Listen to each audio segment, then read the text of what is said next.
Haleluya. Amin. Shalom jemaat Tuhan. Sebelum duduk kita boleh salam kiri kanan lagi, katakan Christ for you ya. Christ for you, Kristus untukmu. Ya, puji Tuhan. Ya, silakan duduk jemaat Tuhan yang terkasih. Puji Tuhan. Hari ini mungkin jemaat Tuhan ngelihat kok ini kursi jadi padat banget, dipadatin ya. Itu karena malaikat-malaikat mau duduk situ, nyanyi sama-sama tadi juga. Haleluya. Jemaat Tuhan yang terkasih ya, selamat datang bagi Bapak Ibu, teman-teman yang baru pertama kali hadir bersama-sama dengan kami. Di sini di Dok 4 kami punya moto, kita punya tagline itu Christ for you ya. Kristus untukmu. Di sini kami hanya memberitakan Kristus bagi jemaat karena Kristuslah satu-satunya pengharapan kita. Amin Bapak Ibu. Dan mungkin teman-teman jemaat yang terkasih ngeliat kok yang malam ini agak beda pemandangannya. Biasanya kita hanya bikin setengah kursinya ya karena yang jemaat tuh lebih hobinya tuh ibadah pagi. Ya, jadi jemaat yang terkasih besok 2 hari ya akan dilaksanakan KKR di tempat ini. Dan panitianya sudah hadir bersama-sama dengan kami. Bapak izin boleh berdiri sama ya. Mari Ibu silakan berdiri. Tepuk tangan dulu untuk para hamba-hamba Tuhan ya. Yang bergabung bersama-sama dengan kita, silakan duduk ya. Pastor Melkisedek ini ya sebagai ketuanya. Hamba Tuhan yang akan didatangkan adalah dari Nigeria ya. Jadi Bapak Ibu, teman-teman yang mungkin tidak punya kesibukan besok, ya kita datang bersama-sama jam 6 sore itu sudah mulai. Ya saya sarankan sih datang cepat, kayaknya nih bakal padat ini ya. Bahkan panitia nih punya feeling gitu, kayaknya kita harus pindah ke atas. Jadi mungkin kita padat, jadi teman-teman jangan datangnya mepet, nanti bingung mau duduk di mana ya kan. Jadi bisa datang bersama-sama, kita akan diberkati oleh firman Tuhan yang akan disampaikan oleh hambanya. Ya, jadi teman-teman hari Senin dan hari Selasa akan diadakan KKR. Terima kasih Pastor yang sudah mempercayakan Dok 4 untuk melayani, menyediakan tempat dan sebagai pelayan altar. Ya, jadi mungkin setelah ibadah mungkin ada masukan. Sebenarnya lagu-lagunya bukan yang ini ya, buat besok ya Bang, tolong arahan ya. Nanti mungkin ada yang mau dikoreksi listnya, apapun itu kita bisa kerjasama. Semuanya untuk kemuliaan nama Tuhan ya. Ada sehati sepikir kita bersama-sama untuk pekerjaan Tuhan. Puji Tuhan, jemaat yang terkasih, Bapak Ibu yang terkasih di dalam nama Tuhan Yesus Kristus. Hari ini kita memasuki Minggu Paskah yang kedua. Ya, kita melanjutkan khotbah kita yang minggu lalu. Ya, hari ini kita akan berbicara tentang keraguan, tentang iman dan tentang firman Allah. Kita akan mengambilnya dari Yohanes. Tolong dibantu teman-teman multimedia, Yohanes 20 ayatnya yang ke-19 sampai dengan 31. Ya. Yohanes 20 ayatnya yang ke-19 sampai dengan 31. Apabila jemaat Tuhan yang terkasih sudah mendapat kebenaran firman Tuhannya, saya undang lagi kita dengan kasih Kristus kita bangkit berdiri. Bapak Ibu selama 1 jam ke depan akan duduk saja ya. Kita akan membaca bersama-sama di dalam kebenaran firman Tuhan. Yohanes 20 ayat 19 sampai dengan 31 kita baca bersama-sama, jangan saling mendahului dengan pikiran dan fokus yang penuh. Dengan perikop Yesus menampakkan diri kepada murid-muridnya, Yesus menampakkan diri kepada Thomas dan maksudnya Injil ini dicatat. Kita membaca bersama-sama, inilah Injil Kristus 1, 2, 3. Ketika hari sudah malam, pada hari pertama minggu itu, berkumpullah murid-murid Yesus di suatu tempat dengan pintu-pintu yang terkunci karena mereka takut kepada orang-orang Yahudi. Pada waktu itu datanglah Yesus dan berdiri di tengah-tengah mereka dan berkata, "Damai sejahtera bagi kamu." Dan sesudah berkata demikian, ia menunjukkan tangannya dan lambungnya kepada mereka. Murid-murid itu bersukacita ketika mereka melihat Tuhan. Maka kata Yesus sekali lagi, "Damai sejahtera bagi kamu. Sama seperti Bapa mengutus aku, demikian juga sekarang aku mengutus kamu." Dan sesudah berkata demikian, ia mengembusi mereka dan berkata, "Terimalah Roh Kudus. Jikalau kamu mengampuni dosa orang, dosanya diampuni. Dan jikalau kamu menyatakan dosa orang tetap ada, dosanya tetap ada." Tetapi Thomas, seorang dari ke-12 murid itu yang disebut Didimus, tidak ada bersama-sama mereka ketika Yesus datang ke situ. Maka kata murid-murid yang lain itu kepadanya, "Kami telah melihat Tuhan." Tetapi Thomas berkata kepada mereka, "Sebelum aku melihat bekas paku pada tangannya, dan sebelum aku mencucukkan jariku ke dalam bekas paku itu, dan mencucukkan tanganku ke dalam lambungnya, sekali-kali aku tidak akan percaya." 8 hari kemudian, murid-murid Yesus berada kembali dalam rumah itu, dan Thomas bersama-sama dengan mereka. Sementara pintu-pintu terkunci, Yesus datang dan ia berdiri di tengah-tengah mereka dan berkata, "Damai sejahtera bagi kamu." Kemudian ia berkata kepada Thomas, "Taruhlah jarimu di sini dan lihatlah tanganku. Ulurkanlah tanganmu dan cucukkan ke dalam lambungku. Dan jangan engkau tidak percaya lagi, melainkan percayalah." Thomas menjawab dia, "Ya Tuhanku dan Allahku." Kata Yesus kepadanya, "Karena engkau telah melihat aku, maka engkau percaya. Berbahagialah mereka yang tidak melihat, namun percaya." Memang masih banyak tanda lain yang dibuat Yesus di depan mata murid-muridnya yang tidak tercatat dalam kitab ini. Tetapi semua yang tercantum di sini telah dicatat supaya kamu percaya bahwa Yesuslah Mesias, Anak Allah, dan supaya kamu oleh imanmu memperoleh hidup dalam namanya. Amin. Silakan duduk jemaat yang terkasih, dikatakan berbahagia kita yang membaca, merenungkan, terlebih melakukan firman Tuhan dalam kehidupan sehari-hari.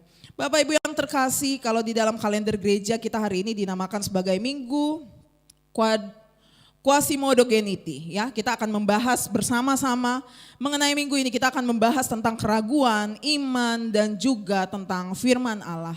Tadi terambil di dalam Injil Yohanes pasalnya yang ke-20. Dan tetapi sebelum kita masuk, ya mungkin jemaat lupa sedikit minggu lalu, saya katakan Kristus telah bangkit, ya. Ini sorakan kita, ya. Minggu lalu saya katakan Kristus telah bangkit, jemaat harus jawab apa? Sungguh ia telah bangkit, haleluya. Kita tes ya, 1, 2, 3. Kristus telah bangkit. Ulangi lagi, Kristus telah bangkit. Haleluya, ya puji Tuhan. Jemaat yang terkasih, kenapa ada perkataan ini? Minggu lalu kita sudah bahas, ya, betapa ada serangan yang tidak percaya bahwa Yesus telah bangkit, dan salah satunya bahkan sayangnya adalah murid-muridnya sendiri. Tetapi sebelum kita masuk ke dalam itu, saya mau mencantumkan, Bapak Ibu catat, highlight kalau saya membuka dengan ayat ini, dan saya nanti juga akan menutup dengan ayat ini. Tetapi semua yang tercantum di sini telah dicatat supaya kamu percaya bahwa Yesuslah Mesias, Anak Allah, dan supaya kamu oleh imanmu memperoleh hidup dalam namanya. Kita akan bahas, ya. Saya kasih contoh begini Bapak Ibu. Bapak Ibu di sini ada yang hobi nonton film? Pasti ada lah, ya, apalagi anak-anak muda. Entah nonton Avengers lah, kalau yang laki-laki, perempuan juga suka Avengers, ya. Kita suka film-film yang bagus gitu, ya. Tapi kalau kita belum nonton, ya, kita katakan begini, saya belum nonton, jangan bocorin ceritanya. Kita nggak suka kena spoiler. Jadi misalnya ada teman kita berkata, saya udah nonton ini, bagus sekali filmnya. Jangan cerita dulu ke saya belum nonton. Ya, jangan bocorin ceritanya. Karena kalau misalnya saya nanti tahu ceritanya, kalau ada momen-momen klimaks atau momen-momen yang membuat kita itu greget, kita jadi nggak segreget itu waktu nontonnya, karena kita udah tahu kalau udah dibocorin jalan ceritanya. Ya, tetapi Bapak Ibu yang terkasih, justru ini yang dilakukan oleh Yesus. Apa maksudnya? Yesus sebelum dia mati, dia itu udah kasih spoiler.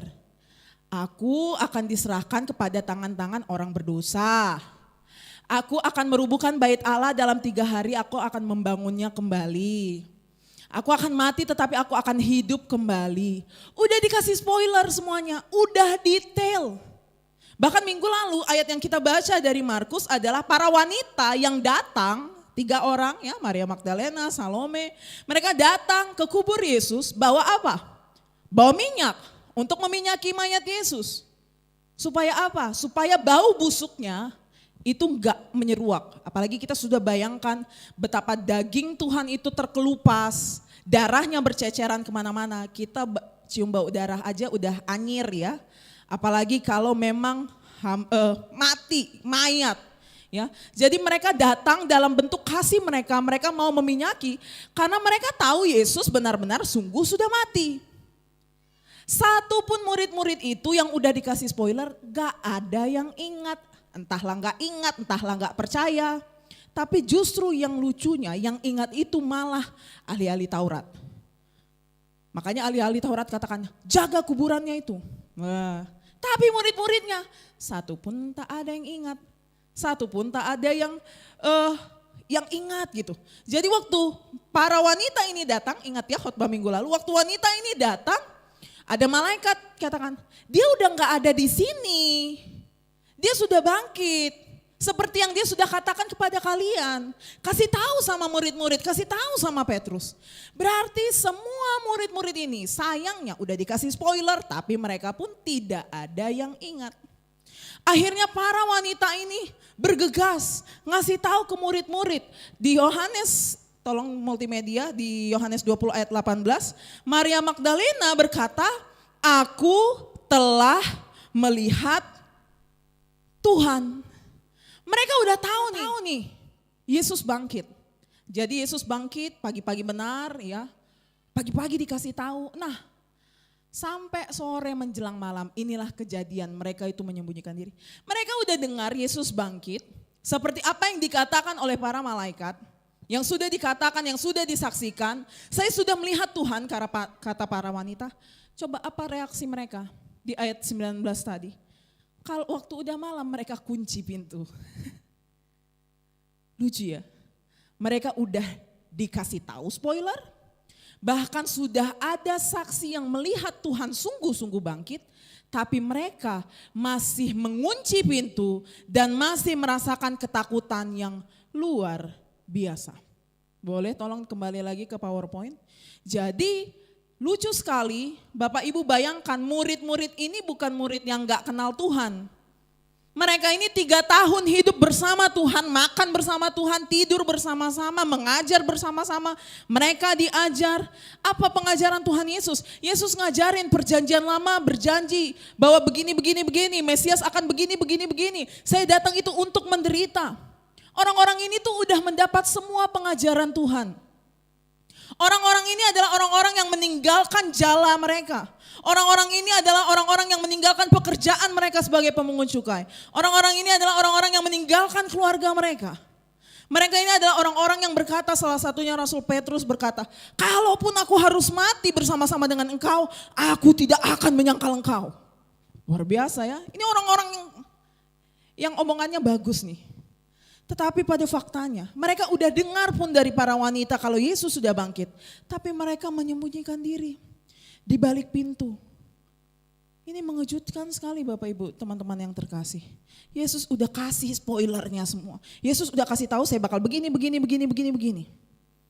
Ya. Bahkan Maria Magdalena yang katakan aku telah melihat Tuhan. Tapi pintu tetap terkunci. Sungguh menakjubkan bagi saya. Kenapa saya katakan menakjubkan? Betapa Bapak Ibu bisa bayangkan tingkat kepercayaan orang ini, tingkat ketidakpercayaan mereka itu seperti apa? Bagaimana mungkin para rasulnya sendiri tidak percaya bahkan meragukan kesaksian yang sudah dikerjakan oleh Yesus Kristus. Ya. Ini bukan hanya cerita omong kosong Bapak Ibu, coba kita renungkan. Berapa kali sama seperti para murid, berapa kali Bapak Ibu dengar firman? Berapa tahun Bapak Ibu diajarin oleh gereja? Sudah berapa banyak firman Tuhan yang Bapak Ibu tahu? Kalau CCA mungkin selalu juara 1 mungkin ya. Sudah berapa banyak pengetahuan tentang Tuhan yang Bapak Ibu tahu? Sudah berapa kali Bapak Ibu mendengar kesaksian firman Tuhan? Tapi berapa kali juga Bapak Ibu menutup pintu, menolak, tidak beriman, sama seperti para murid. Udah diajarin tapi gak ngerti. Udah diajarin tapi gak percaya. Udah dikasih tahu tapi nolak. Ini yang bersama-sama dengan Tuhan, yang sudah diajarin oleh Tuhan. Kira-kira kenapa? Bayangkan ruangan ini yang mereka bersembunyi karena ketakutan mereka. Kenapa kira-kira mereka sulit sekali untuk percaya? Seringkali Bapak Ibu, kenapa kita susah tangkep ya? Karena kadang kita punya ekspektasi yang salah terhadap Tuhan. Kita ngerasa harus kita yang atur Tuhan, bukan Tuhan yang atur kita. Ya. Mereka punya ekspektasi yang salah kepada Tuhan. Apa maksudnya? Ekspektasi yang salah. Saya mau katakan Bapak Ibu yang terkasih. Mengetahui Injil, Bapak Ibu udah berkali-kali dengar firman Tuhan. Gak otomatis Bapak Ibu beriman kepada Injil. Pengetahuan Bapak Ibu mungkin makin banyak. Tetapi tidak otomatis. Kenapa? Kenapa sulit sekali bagi kita untuk mempercayai perkataan firman? Kenapa sulit sekali bagi kita udah tahu tapi gak percaya? Udah diajarin tapi tetap tutup pintu. Udah diberikan kesaksian tapi tetap nolak. Kenapa sulit sekali? Kenapa sulit sekali kita mempercayai Injil? Pengetahuan makin banyak. Gereja, saya tadi pagi katakan, saya mau berbusa-busa ngomong sama Bapak Ibu. Belum tentu Bapak Ibu beriman. Kenapa? Karena apa? Karena kita punya ekspektasi. Apa ekspektasi kita yang salah? Apa yang menyebabkan itu Bapak Ibu yang terkasih? Kenapa kita sulit untuk mempercayai firman? Nah, hati Bapak Ibu tuh selalu melengkung ke dalam dirinya sendiri. Firman Tuhan udah kasih jalur. Udah kasih jalan yang lurus. Tapi kita suka bengkok. Karena apa? Kenapa hati kita selalu melengkung ke dalam diri kita sendiri? Karena pusat gravitasi kita bikin kepada diri kita sendiri. Ya. Masalahnya bukan kurang informasi. Para murid ini udah punya banyak informasi. Yesus bakal ngapain? Mereka sudah dapat informasi, Yesus sudah bangkit. Tetapi hati mereka terus melengkung ke hatinya mereka sendiri. Dosa membuat hati manusia melengkung kepada dirinya sendiri. Sehingga rasa takut, rasa malu, rasa bersalah itu selalu bertumpuk, makin bertumpuk. Dan akhirnya kita mulai mengunci diri. Karena apa? Mungkin kita kecewa sama Tuhan. Mungkin kita kecewa sama keadaan. Mungkin ada pergumulan yang bertahun-tahun gak selesai. Ada doa yang mungkin sudah lama dipanjatkan tapi belum dijawab. Sepertinya Tuhan diam. Rasanya iman kita makin menipis, kita makin merasa malu, merasa rendah diri. Karena apa? Kita berpusat kepada diri sendiri. Hati yang melengkung. Saya mau katakan Bapak Ibu, apa yang terganggu dari para murid? Setidak-tidaknya di Dok 4 ini salah satu skema yang selalu saya naikkan. Mereka mungkin Bapak Ibu terganggu powernya. Saya contohkan para murid. Yesus kan mati Jumat nih, betul ya? Hari Minggunya apa yang terjadi? Minggu sebelumnya, 5 harian sebelumnya. Yesus dielulukan di Yerusalem. Mereka katakan Hosana, Hosana, diberkatilah dia yang datang dalam nama Tuhan. Wih, kita juga kalau jadi tim sukses ya kan? Wis, kita bilang, oh berarti calon saya ini bakal jadi nih. Minimal saya dapat proyek nih, minimal saya jadi kepala dinas nih. Mereka punya rencana Yesus menjadi raja politik. Karena pada saat itu memang bangsa Israel sedang dijajah. Yesus juga melawan ahli-ahli Taurat yang suka-suka kepada orang-orang yang terpencil, orang-orang yang berdosa. Dilawan oleh Tuhan. Wis, ini banyak masanya ini. Kita masuk ke Yerusalem, gak didesain, gak ada korlapnya. Tapi bisa mereka ngumpul bersorak-sorai. Hari Jumatnya. Mulut yang berkata, Hosana diberkatilah dia yang datang dalam nama Tuhan. Mulut yang sama meneriakan, salibkan dia. Mereka langsung kehilangan arah. Kenapa ini? Kok jadi begini? Tuhan Yesus katakan, Petrus kamu tuh bakal nyangkal aku 3 kali sebelum ayam berkokok. Gak mungkin Tuhan. Kan baru melihat perkara-perkara ajaib toh. Baru melihat Lazarus mati dibangkitkan. Baru melihat satu kota Yerusalem bersorak-sorai. Kalau aku pun harus mati, gak mungkin. Apa? Pusat kita diri sendiri.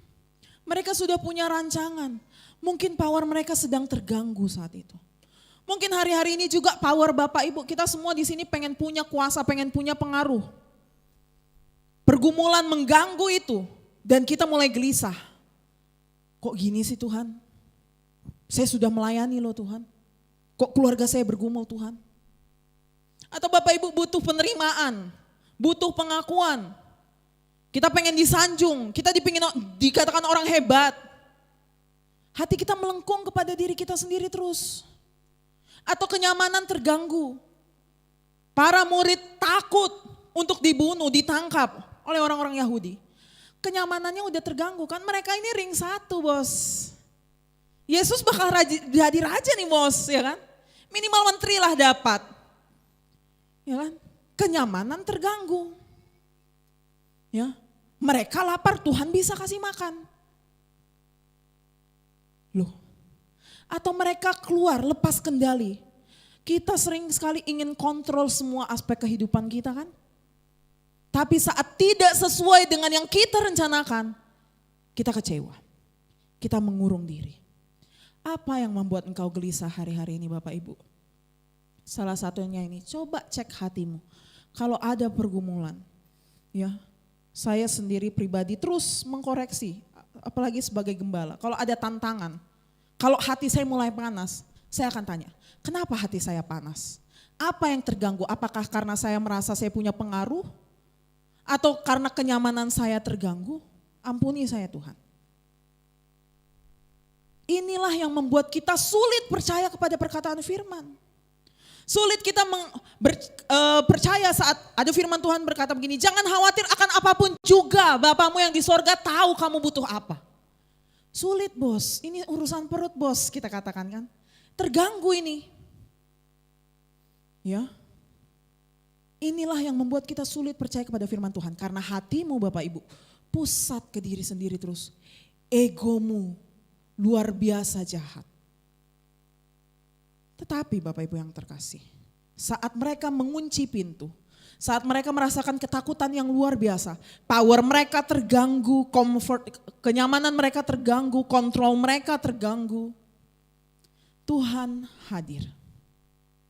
Ternyata Tuhan begitu mengasihi para murid dan mengasihi kita semua. Dia datang tiba-tiba dia nggak ngetok. Woi kalian ngapain di dalam ya? Tuhan Yesus nggak berkata begitu. Kalian ini susah banget dikasih tahu. Kurang ajar kalian ya. Masa udah dikatakan bangkit tetap gak percaya juga. Dia tidak menghardik. Dia gak ketok pintu. Tiba-tiba Yesus berdiri di tengah-tengah mereka. Menunjukkan kuasa kebangkitannya. Dan perkataan pertama yang disebutkan oleh Tuhan apa? Damai sejahtera bagi kamu. Damai sejahtera bagi kamu. Dia tidak menghardik para muridnya.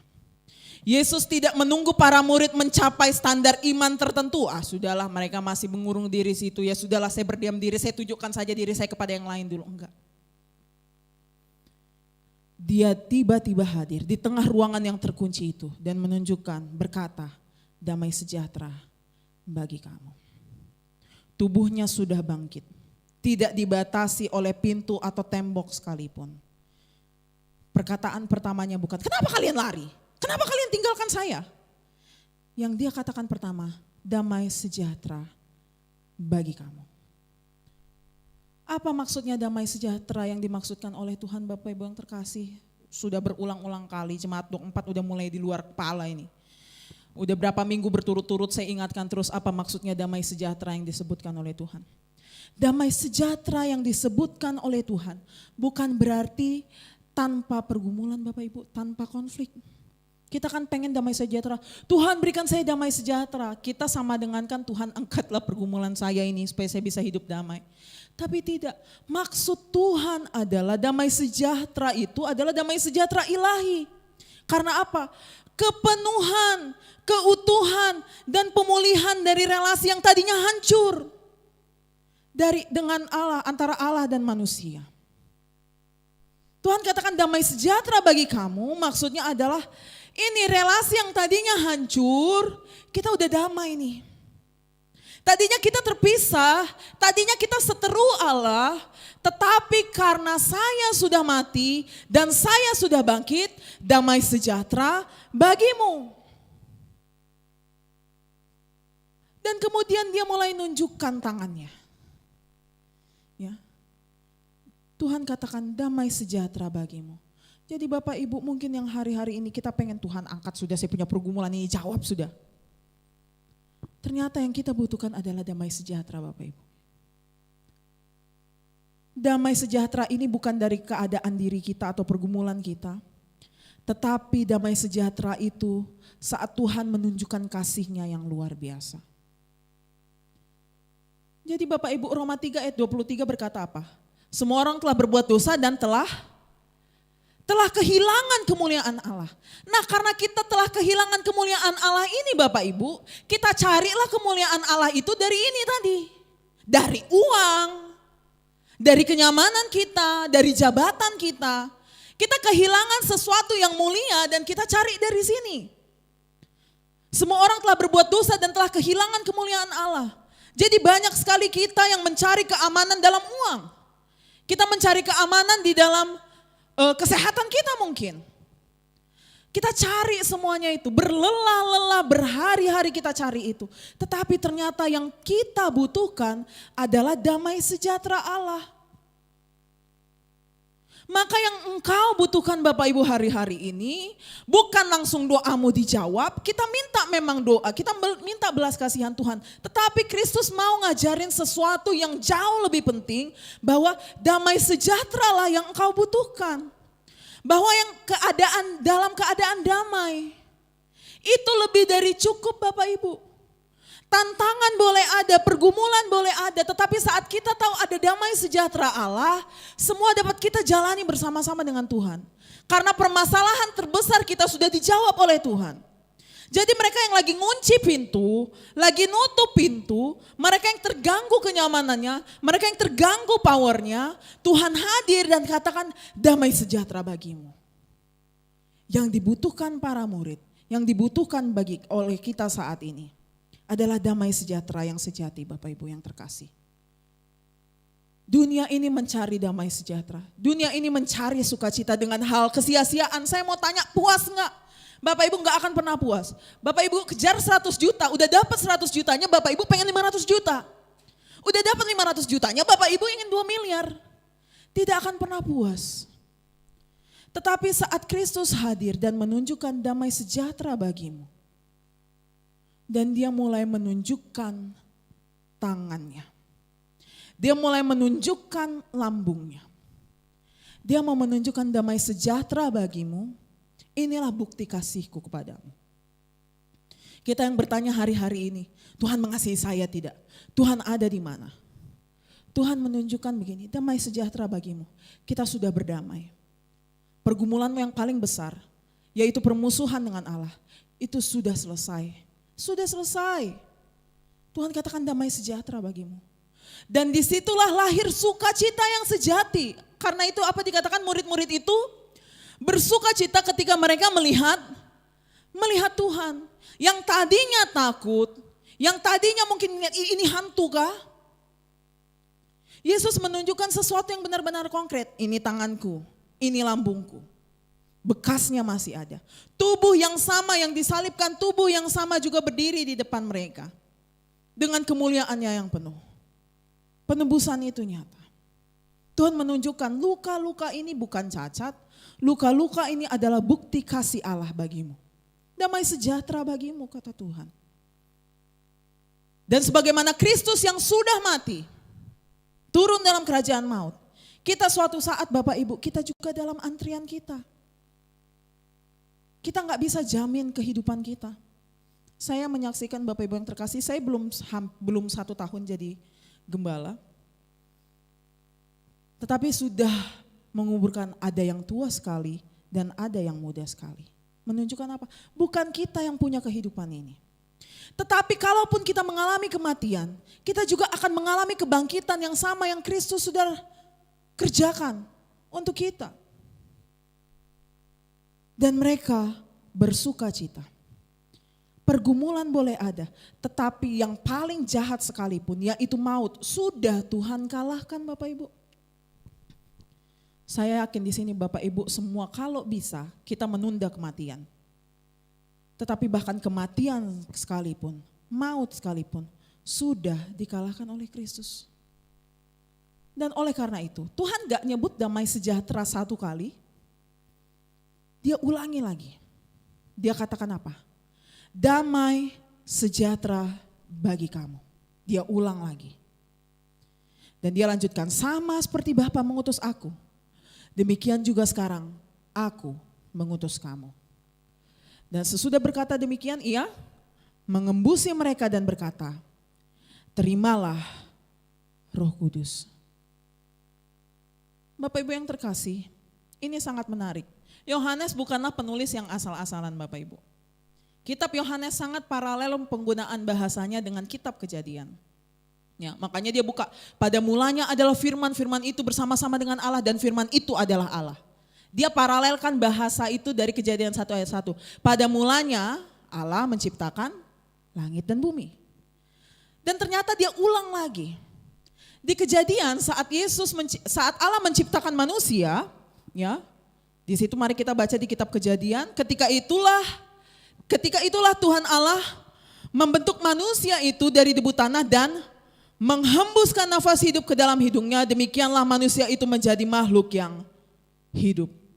Yohanes menggunakan kata asli yang sama. Jadi di Alkitab kata asli yang sama menghembuskan ini hanya 2 kali. Hanya dipakai di kitab Kejadian dan dipakai dalam kitab Yohanes. Yohanes menuliskan apa dan sesudah berkata demikian, berkata apa? Damai sejahtera bagimu. Ia mengembusi mereka dan berkata, terimalah Roh Kudus. Roh Kudus diasalkan dari Bapa dan Yesus. Ini penciptaan ulang lagi Bapak Ibu.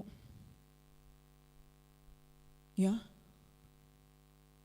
Bapak Ibu yang terkasih, sejak manusia jatuh ke dalam dosa, kita sudah hidup di bawah kutuk, di bawah maut.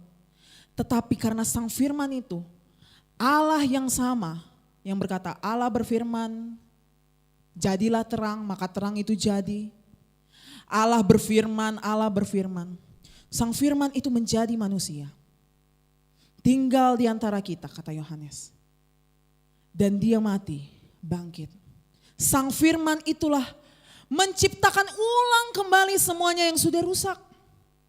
Jadi saat dia menghembusi, ini penciptaan yang baru Bapak Ibu. Engkau orang-orang yang diciptakan menjadi ciptaan yang baru. Engkau tidak lagi di bawah kutuk dosa. Engkau tidak lagi di bawah kutuk penghukuman. Tetapi engkau berhak menerima janji-janji Allah. Yang lama sudah berlalu, sesungguhnya yang baru sudah datang. Dan itu dikerjakan oleh Kristus. Tuhan katakan, terimalah Roh Kudus. Dan menariknya, paralel lagi. Kalau Bapak Ibu baca Kejadian, Tuhan katakan begini, Allah memberkati mereka, lalu Allah berfirman kepada mereka, beranak cuculah dan bertambah banyak, penuhilah bumi dan taklukkanlah itu. Ini kan perintah. Ternyata Yohanes juga melanjutkan perintah. Maka kata Yesus sekali lagi, damai sejahtera bagi kamu. Sama seperti Bapa mengutus aku, demikian juga sekarang aku mengutus kamu. Nah itu bagian bawahnya. Jikalau kamu mengampuni dosa orang, dosanya diampuni. Dan jikalau kamu menyatakan dosa orang tetap ada, dosanya tetap ada. Paralel lagi. Ada perintah di situ. Para rasul, orang-orang yang mempercayai kesaksian para rasul, yaitu gereja Tuhan, dihembusi Roh Kudus, diciptakan ulang, dan diberikan perintah untuk bersaksi. Jadi saya mau katakan Bapak Ibu yang terkasih, gereja yang lahir dari hembusan nafas Kristus yang sudah bangkit, yang telah bangkit, adalah gereja yang hidupnya ada di dalam pengampunan. Bukan hanya hidup di dalam pengampunan, tetapi gereja yang menerima pengampunan dan memberitakan pengampunan. Damai sejahtera tadi, yang tadi dikatakan damai sejahtera bagimu, terimalah Roh Kudus, dan dikatakan perintah, kita ditugaskan untuk memberitakan Injil pengampunan dosa ini. Yang sudah Kristus kerjakan, yang Kristus tunjukkan dari tangannya, yang Kristus tunjukkan dari lambungnya. Kita semua gereja yang menerima pengampunan Tuhan, menerima damai sejahtera Tuhan, kita juga memberitakan pengampunan bagi orang-orang yang saat ini belum mengenal Kristus. Itu yang dikerjakan oleh gereja. Itu yang dikerjakan oleh setiap kita. Damai sejahtera ini diberitakan. Dan mereka mulai memberitakan. Salah satu yang mereka beritakan pertama siapa? si Thomas. Sayangnya kejadian hari itu ya, saat Yesus menampakkan diri kepada murid-muridnya, di situ hanya 10 orang Bapak Ibu. Yudas kan udah selesai ya. Dia menyelesaikan sendiri kehidupannya, tetapi Thomas gak ada di situ. Akhirnya yang 10 ini bercerita kepada Thomas. Dikatakan Thomas, seorang dari ke-12 murid itu, tidak ada bersama-sama mereka ketika Yesus datang ke situ. Nah, mereka mulai beritakan berita damai sejahtera. Kami telah melihat Tuhan, tapi Thomas bilang apa? Sebelum aku melihat bekas paku pada tangannya, dan sebelum aku mencucukkan jariku ke dalam bekas paku itu, dan mencucukkan tanganku ke dalam lambungnya, sekali-kali aku tidak akan percaya. Wah, Bapak Ibu yang terkasih, ini bukan keraguan lagi, ini penolakan akan firman Allah. Ya. Dan seringkali ini yang kita lakukan Bapak Ibu, ini lebih personal lagi. Seringkali ini yang sering kita lakukan di dalam kehidupan kita, baik sadar maupun tidak sadar. Kita harus perhatikan kisah ini dengan sungguh-sungguh. Konteksnya Thomas di situ lagi nggak ada, dan saat para murid memberitakan kebenaran, kami sudah melihat Tuhan, Kristus sudah bangkit. Dia katakan apa? Sebelum kulihat, sebelum kucucukkan, aku tidak akan percaya. Menolak firman. Setidaknya Bapak Ibu yang terkasih, ada 2 dosa yang dilakukan oleh Thomas dan seringkali sayangnya kita lakukan. Apa? Yang pertama, menjauhkan diri dari persekutuan saudara seiman. Thomas merasakan duka yang mendalam, iya. Merasakan mungkin dia tersesat, kehilangan arah, iya. Terganggu kontrolnya sama seperti para murid tadi. Tapi entah kenapa dia bikin jalan sendiri. Thomas tidak bersama-sama saat Kristus hadir bagi 10 orang ini. Thomas memilih untuk tidak bersama-sama dengan saudara-saudaranya saat pergumulan yang paling krusial.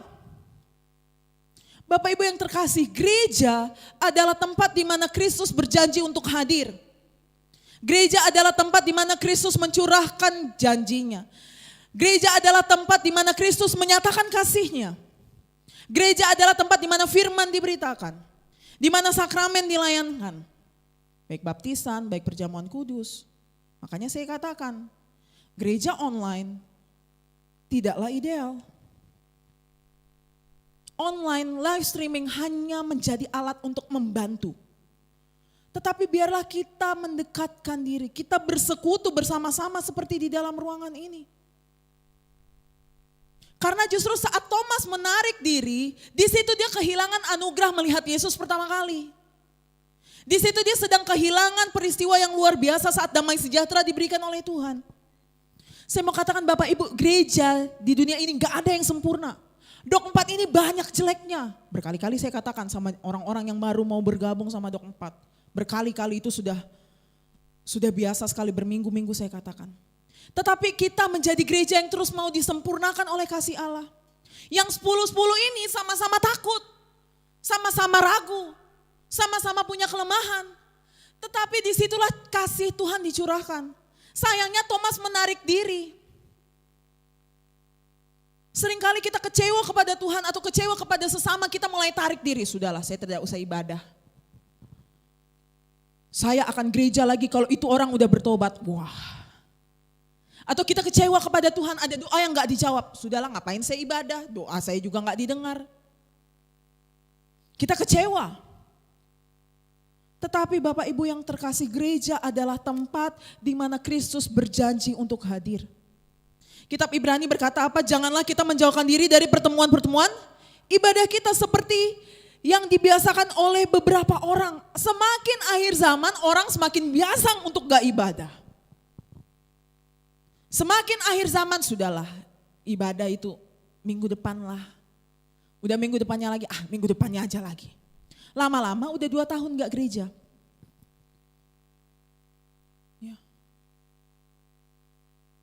Kristus berjanji hadir. Di mana 2 atau 3 orang berkumpul dalam nama Tuhan, di situ Kristus hadir. Ketika kita meninggalkan persekutuan ini, kita meninggalkan tempat di mana Kristus berjanji untuk hadir menguatkan kita melalui firman-Nya. Dan itu terlihat nyata di dalam kisah Thomas saat dia menarik diri. Dia melewatkan perjumpaan pertama Kristus yang bangkit dengan murid-muridnya. Dia sendiri yang sudah menolak anugerah itu. Jadi Bapak Ibu yang mungkin hari-hari ini engkau yang sedang menjauhkan diri dari persekutuan karena kekecewaan dengan apapun itu. Saat kita berkumpul bersama-sama mungkin akan ada saat-saat di mana kok gereja gini ya. Itulah tantangan kita sebagai gereja Tuhan. Bagaimana kita orang-orang yang tidak sempurna ini, orang-orang yang berdosa ini disatukan dalam satu wadah yang sama dan kita disempurnakan oleh firman Allah. Ditegur dosanya, dipertobatkan. Itu proses Bapak Ibu. Ya, tantangan. Saya yakin pendeta juga pusing kalau ada pergumulan di tengah jemaat, si A berantem sama si B, tetapi itulah gereja Tuhan. Justru disitulah Kristus hadir. Yang 10-10 ini lagi takut sama-sama, lagi lemah sama-sama, di situ Kristus hadir. Ya. Jangan kita menjauhkan diri dari pertemuan ibadah Bapak Ibu. Disitulah anugerah Tuhan tercurah. Di tengah gereja lah Tuhan menganugerahkan berkat-berkat Tuhan yang luar biasa. Ya. Jadi mungkin kekecewaan, kelelahan, atau mungkin bahkan kita merasa tidak perlu untuk ibadah. Di situ sebenarnya kita sedang meninggalkan tempat di mana Kristus berjanji untuk hadir. Oleh karena itu Bapak Ibu, mari. Di mana engkau bertumbuh, di mana engkau bergereja. Kembali di dalam gereja itu. Yang engkau bertumbuh. Ya, makanya Dok 4 salah satu gereja yang kayak mari. Ya, selamat datang bagi Bapak Ibu. Ya, di sini memberitakan Kristus. Tetapi kalau memang engkau sudah punya gereja yang menetap dan engkau bertumbuh di sana, bertumbuh bersama-sama.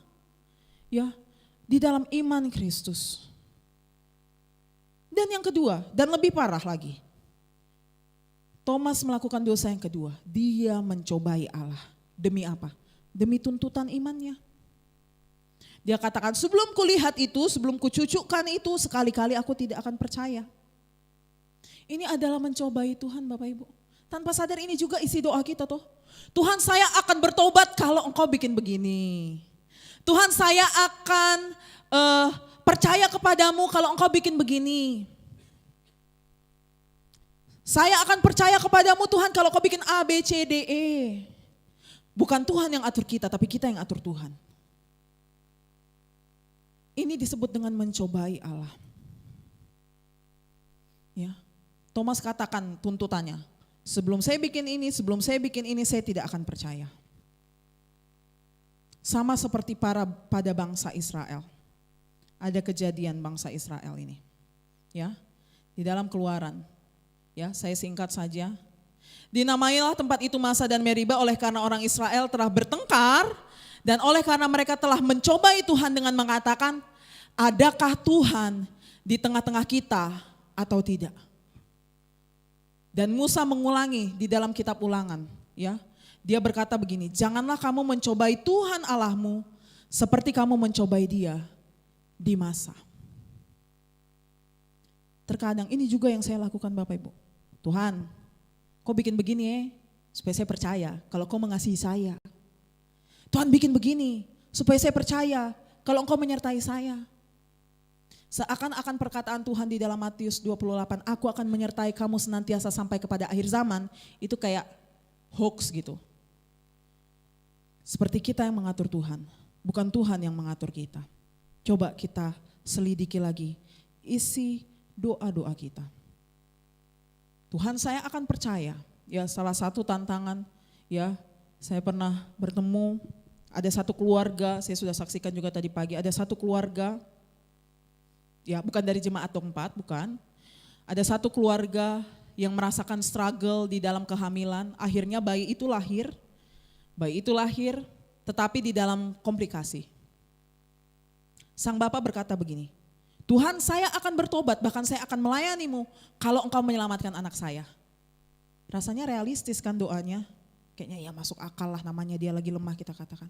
Tapi apa faktanya? Tuhan berkehendak anak itu berpulang. Apakah itu artinya Tuhan gak ada? Rancangan Tuhan bukan rancangan kita Bapak Ibu. Janganlah kamu mencobai Tuhan Allahmu seperti kamu mencobai Dia di masa, kata Musa. Bahkan Yesus sendiri dicobai di padang gurun. Dia mengatakan perkataan yang sama. Ada tertulis, jangan engkau mencobai Tuhan Allahmu. Saya melakukan ini. Bapak Ibu mungkin melakukan ini. Hanya demi iman kita lebih kuat. Tetapi sesungguhnya itu adalah bentuk ketidakpercayaan kita kepada Tuhan. Dan dengan tidak percaya kepada Tuhan, kita sudah melakukan dosa. Tetapi Bapak Ibu, Kristus kembali dengan kasih karunia-Nya yang besar. Ternyata Dia masih datang bagi si Thomas ini yang harusnya layak untuk ditinggalkan. Kristus masih datang untuk kita yang seharusnya layak untuk ditinggalkan. Kita yang mungkin sering mencobai Tuhan, kita yang mungkin sering undur dari ibadah, dari persekutuan, kita yang mungkin cepat kecewa kepada Tuhan, mungkin kita yang cepat tutup pintu dan mengunci pintu karena kita kecewa kepada Tuhan atau kecewa kepada sesama. Tetapi ternyata 8 hari kemudian Kristus kembali hadir. Thomas sudah kembali nih bersama-sama dengan persekutuan, disitulah anugerah Tuhan dicurahkan. Dia berdiri di tengah-tengah dan dia mengatakan perkataan yang sama, damai sejahtera bagi kamu. Tapi ini beda, sekarang sudah ada si Thomas. Oleh anugerah Tuhan yang besar, Tuhan lanjutkan langsung begini. Seperti langsung memenuhi semua syarat-syarat dia ya, syarat-syarat Thomas. Tuhan berkata, taruhlah jarimu di sini, lihatlah tanganku, ulurkan tanganmu, cucukkan ke dalam lambungku. Dan kalimat terakhir sangat menggugah hati saya waktu saya menyusun firman ini. Saya bisa membayangkan Tuhan dengan lembut berkata seperti ini kepada Thomas, bahkan kepada kita saat ini. Jangan engkau tidak percaya lagi, melainkan percayalah. Mungkin Bapak Ibu hari-hari ini sedang sulit sekali untuk percaya firman Tuhan. Dengan keadaan, dengan pergumulan. Jemaat kita sedang mengalami banyak pergumulan, pribadi lepas pribadi, keluarga lepas keluarga. Dan saya sebagai gembala juga merasakan beban yang luar biasa apabila jemaat sedang bergumul. Baik keluarga lepas keluarga. Karena itu memang tanggung jawab penggembalaan untuk menuntun, membantu setiap jemaat Tuhan di dalam masa-masa yang sulit. Tetapi firman Tuhanlah yang menjadi kekuatan kita. Tuhan berkata, jangan engkau tidak percaya lagi, melainkan percayalah. Mungkin hari-hari ini Bapak Ibu ingin melihat bukti. Oleh karena itu firman Tuhan hari ini datang kepadamu, jangan engkau tidak percaya lagi, melainkan percayalah dengan lembut. Yesus seakan-akan memenuhi semua syarat yang Thomas ajukan. Bukan karena dia harus membuktikannya kepada manusia, bukan supaya dia dapat pengakuan, tetapi dia mau menyelamatkan Thomas yang imannya hampir padam. Engkau yang mungkin hari-hari ini imanmu sedang padam. Kristus dengan lembut memanggil engkau pada malam hari ini. Jangan engkau tidak percaya lagi, melainkan percayalah. Thomas ada di dalam titik pergumulan dan Tuhan menyelamatkan imannya. Jangan engkau tidak percaya lagi, melainkan percayalah. Dan apa reaksi Thomas? Dia langsung berkata, ya Tuhanku dan Allahku. Kembali lagi, jemaat, apa maksudnya saat kita mengakui Yesus sebagai Tuhan dan Allah kita? Adalah saat kita mengakui sepenuhnya bahwa Kristus sudah menebus kita dengan lunas. Bahwa kuasa iblis tidak lagi berkuasa atas kita. Kematian, maut sekalipun, maupun dosa. Semua sudah selesai di atas kayu salib. Bahwa Kristuslah yang memiliki kita secara penuh. Memang tadinya kita milik maut, tetapi sekarang oleh karena anugerah Tuhan, saat Tuhan katakan damai sejahtera bagimu, saat Tuhan tunjukkan tangan dan lambungnya, di situ kita percaya bahwa sepenuhnya kehidupan kita itu milik Tuhan.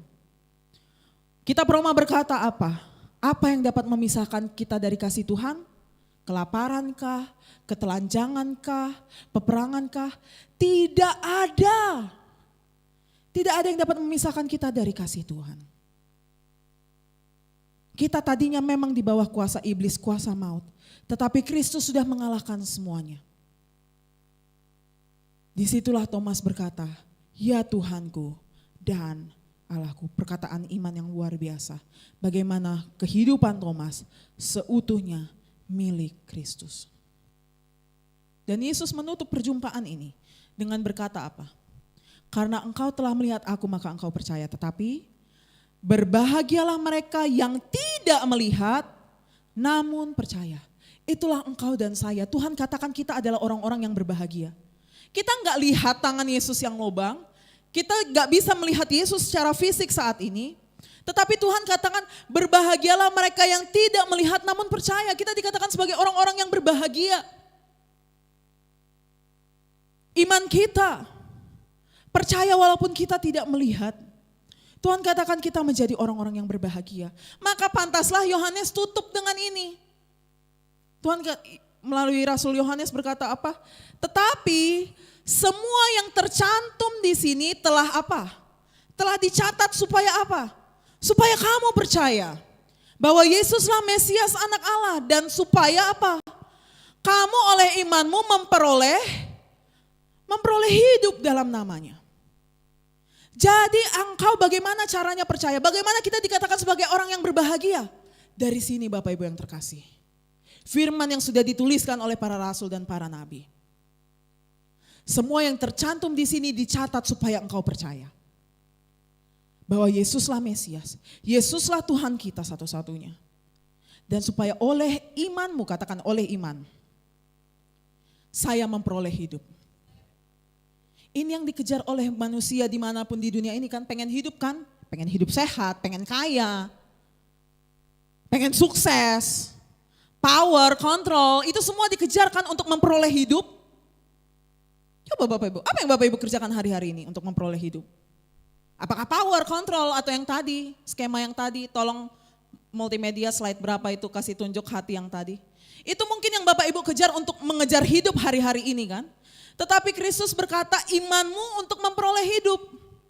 Ya, tolong dibantu slide-nya. Ya, di slide yang tadi. Ini semua Bapak Ibu kejar untuk memperoleh hidup kan? Supaya bisa makan, supaya bisa sukacita, supaya bisa kenyang, supaya bisa nyaman. Tetapi kembali di slide tadi. Di sini dicatat, semua tercantum di sini telah dicatat. Supaya kamu percaya bahwa Yesuslah Mesias Anak Allah.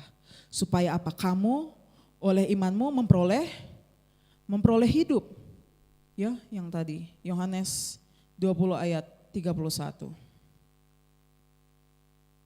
Supaya engkau oleh imanmu memperoleh hidup dalam nama Yesus Kristus. Kita mungkin tidak melihat, tapi kita percaya karena semua sudah tertulis.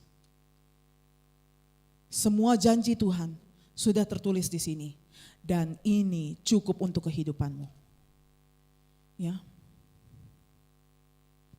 Oleh karena itu, kita sudah mau selesai, sudah mau kesimpulan. Oleh karena itu wajarlah minggu ini kita namakan dengan Quasimodogeniti. Ya. Ini dikutip dari surat Rasul Petrus. Rasul Petrus berkata begini, dan jadilah sama seperti bayi yang baru lahir. Bapak Ibu pernah lihat bayi yang baru lahir? Dia hanya bergantung pada mamanya. Hanya bergantung kepada susu ibunya.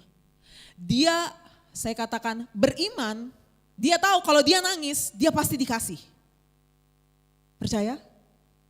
Dikatakan jadilah seperti bayi yang baru lahir yang selalu ingin akan air susu yang murni, air susu ibunya dan yang rohani supaya olehnya kamu bertumbuh dan beroleh keselamatan. Oleh karena itu dikatakan jadilah seperti seorang bayi Bapak Ibu bahwa kamu hanya butuh firman. Pergumulan boleh ada, tantangan boleh ada, tetapi yang saya butuh adalah firman. Karena firman yang menuntun saya, firman yang menguatkan saya, firman yang membela saya. Amin Bapak Ibu. Kita bergantung kepada itu. Jadilah seperti bayi yang baru lahir. Inilah makanya dikatakan minggu Paskah kedua, Quasimodogeniti. Itu kepanjangannya, ada panjang, Geniti Infantes. Bayi yang baru lahir. Mungkin malam hari ini ada di antara kita yang sudah lama terlalu lama kunci pintu. Mungkin Bapak Ibu ada yang sudah lama tidak percaya. Ada yang Bapak Ibu berkali-kali sudah kecewa, merasakan kekecewaan. Mungkin Bapak Ibu berkali-kali banyak doa yang rasanya enggak dijawab. Terlalu banyak harapan yang mungkin hancur. Tetapi dengarkan ini baik-baik. Kristus tidak menunggu engkau sampai imanmu kuat, tetapi Kristus yang bangkit itu hadir di dalam engkau hari ini. Melalui firman-Nya. Dia hadir, dia menunjukkan kasih-Nya bagi kita. Dia datang karena kasih-Nya tidak bergantung dari kita. Yesus mengasihi, bahkan saat kita pun masih menjadi seterunya. Oleh karena itulah dia memberikan dirinya. Dia datang dengan segala luka-lukanya, dengan tanda bahwa dia sudah membayar lunas semuanya. Dia datang dengan nafasnya, dia memberikan engkau Roh Kudus, terimalah Roh Kudus, kata Tuhan. Engkau sudah diciptakan baru. Engkau sudah hidup berdamai dengan Allah. Dan seperti apa yang dia katakan kepada Thomas, jangan engkau tidak percaya, tetapi percayalah. Percayalah bahwa Kristus mengasihimu Bapak Ibu. Bahwa Kristus sudah menyerahkan semua yang bisa dia miliki kepadamu. Kita ini akan menjadi, biarlah kita menjadi seperti bayi-bayi yang baru lahir. Kan bayi-bayi itu enggak minta untuk dilahirkan kan? Tetapi kita seperti bayi-bayi yang baru lahir. Kita bukan bergantung kepada kekuatan iman kita sendiri, tetapi kita bergantung kepada firman Tuhan. Kita bergantung kepada Kristus. Kita bergantung kepada nafas yang sudah Kristus lakukan, yang sudah Kristus berikan bagi kita. Hidup di dalam pengampunan, hidup di dalam perdamaian dengan Allah. Di tengah dunia yang mungkin masih penuh dengan kehancuran, pergumulan, keraguan. Tetapi kini kita tidak takut, kini kita tidak kunci pintu lagi. Tetapi Kristus berkata, aku hidup. Melalui firman-Nya yang diberitakan. Oleh karena itu Bapak Ibu sekali lagi, jangan menjauhkan diri dari pertemuan ibadahmu. Disitulah Tuhan akan menganugerahkan kehidupan yang kekal. Janjinya yang luar biasa. Dan akhirnya kita akan mengaku bersama-sama dengan Thomas, bersama-sama dengan seluruh murid para rasul, bahkan bersama seluruh orang percaya di dunia ini kita berkata, ya Tuhanku dan Allahku. Ya. Oleh karena itu tadi di awal katakan, Kristus sudah bangkit. Iya, sungguh dia telah bangkit. Haleluya. Itu yang menjadi pegangan kita. Dan saya tutup dengan 1 Petrus 1. Kita baca bersama-sama ya Bapak Ibu. Kita baca 1, 2, 3.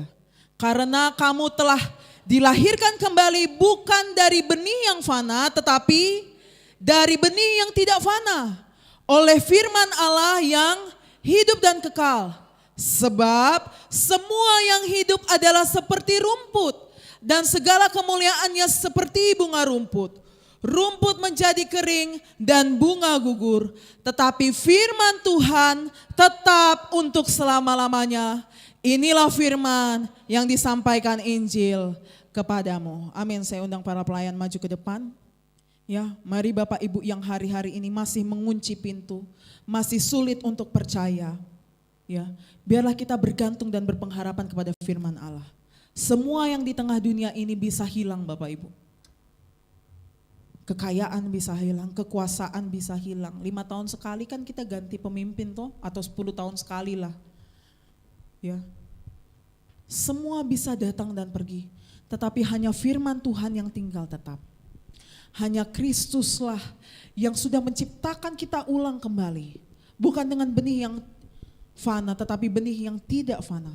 Firman Tuhan. Biarlah kita bergantung kepada hal itu. Saat engkau khawatir, firman Tuhan pernah berkata, jangan khawatir akan apapun juga. Bapamu yang di sorga tahu kamu membutuhkan itu. Carilah kerajaan Allah, carilah dahulu kerajaan Allah dan kebenarannya. Maka semuanya itu akan ditambahkan kepadamu. Saat kita takut, Tuhan mengatakan, aku akan menyertai engkau senantiasa sampai kepada akhir zaman. Saat kita di dalam keadaan lemah, saat kita bahkan di dalam keadaan duka, beberapa hari yang lalu kita kehilangan, ya kita berduka atas kepulangan salah satu pelayan kita, pemusik kita, saudari kita yang terkasih. Tetapi kita tahu firman Tuhan menguatkan kita, bahwa dia sudah menerima janji Tuhan. Dan setiap kita yang percaya kepada Kristus, kita memperoleh hidup. Mungkin hari-hari ini sedang terganggu banyak, hatimu sedang resah, ini terganggu, itu terganggu, ini terganggu lagi. Tetapi biarlah berserah kepada firman Allah. Karena firman Allah lah yang tinggal tetap. Mari pribadi lepas pribadi, kita mengaku segala kelemahan kita. Bahkan Berdoa, katakan Tuhan, kuatkan iman saya. Katakan, saya akan percaya, saya tidak ragu lagi kepadamu Tuhan. Pegang alih kehidupan saya. Pegang alih kehidupan, seluruh aspek kehidupan saya, anak-anak saya, keluarga saya.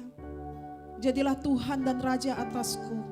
Tuhan yang berkuasa atasku, bukan saya lagi. Kita hidup bukan untuk kita lagi, tetapi untuk Kristus. Kehidupan kita seluruhnya miliknya. Minta damai sejahtera Allah yang mungkin hari-hari ini sedang engkau kehilangan. Yang hari-hari ini sedang mengintimidasimu. Segala siasat iblis mungkin banyak mengintimidasimu. Tetapi firman berkata damai sejahtera bagi kamu. Percaya itu. Percayalah bahwa Kristus mengasihimu. Tangannya sudah berlubang. Lambungnya sudah ditusuk. Itu semua untuk engkau. Dan engkau yang hari ini merasakan duka karena engkau ditinggalkan mungkin oleh orang tuamu. Firman Tuhan berkata, sekalipun ayah dan ibuku menolak aku, tetapi Tuhan memeluk aku. Minta semua itu kepada Tuhan. Hanya kepada firman-Nya saja kita bergantung, berpengharapan. Engkau yang bergumul untuk suamimu, pergumulanmu, atau orang seisi rumahmu. Tuhan pernah menuliskan, satu orang diselamatkan, seisi rumah diselamatkan. Percaya itu. Firman Tuhan tidak pernah gagal, Bapak Ibu yang terkasih. Haleluya. Kami mengakui ya Tuhan bahwa Engkaulah Tuhan dan Juru Selamat kami satu-satunya. Haleluya. Haleluya.